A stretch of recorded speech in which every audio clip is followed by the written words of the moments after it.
اس کتاب کا بھی حوالہ موجود ہے، ماچھی گوٹ 1957۔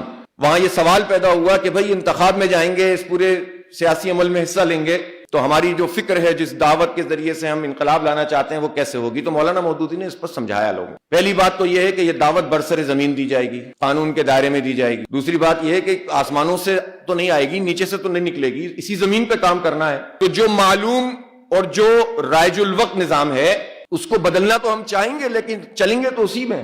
نوٹ تو وہی استعمال ہوتا ہے نا جس پر یعنی جو رائج ہوتا ہے، آپ کو اچھا لگے یا برا لگے، کسی بھی ملک میں جاتے ہیں اس کی کرنسی استعمال کرتے ہیں، تو پھر لیکن یہ تو اپنی کہتے ہیں میں یہ کرنسی استعمال نہیں کروں گا۔ تو بات یہ ہے کہ آپ کو رہنا تو اسی نظام میں ہے، لیکن اس نظام کی اصلاح کرنی ہے، اس کو بدلنے کی کوشش کی۔ انتخابات کے حوالے سے بھی یہ بات تو بہت واضح ہوئی کہ ہم انتخابی جد و جہد کے ذریعے سے ہی انقلاب لائیں گے، لیکن اس کے لیے دو چیزیں طے ہوئیں۔ ایک یہ کہ خود انتخاب کا جو پورا نظام ہے اس کی اصلاح کی بھی تحریک چلائیں گے، اور انتخاب میں پارٹیسپیٹ بھی کریں گے، اور مسلسل پہ ہم اس کام کو انجام دیں گے۔ اور جماعت اسلامی کی آج بھی وہی پالیسی ہے۔ انقلاب کا جو ذریعہ ہے ہمارا وہ ہے رائے عامہ کو ہموار کر کے انقلاب لانا، پرامن سیاسی مزاحمت کرنا، ذہن سازی کرنا، اجتماعیت کے قالب میں ڈھالنا اور ایک قوت بن جانا۔ لڑیں گے نہیں، ماریں گے نہیں، پتھر نہیں پھینکیں گے، گولی نہیں چلائیں گے، لیکن راستہ بھی نہیں چھوڑیں گے، صبر کریں گے۔ صبر کا مطلب یہ ہوتا ہے کہ میدان میں موجود رہنا، گال پیش کر کے پیچھے نہیں ہٹ جانا، اور وہ صبر کریں گے جیسا بنگلہ دیش میں جماعت اسلامی نے صبر کیا۔ پھانسی کے پھندوں پہ لٹکا دیا گیا، ہزاروں لوگوں کو قید میں ڈال دیا گیا، بچیوں کو اور خواتین کے شعبے کی ہزاروں طالبات اور خواتین کو انہوں نے جیل میں ڈالا، کتنے مقدمات بنائے، اور اس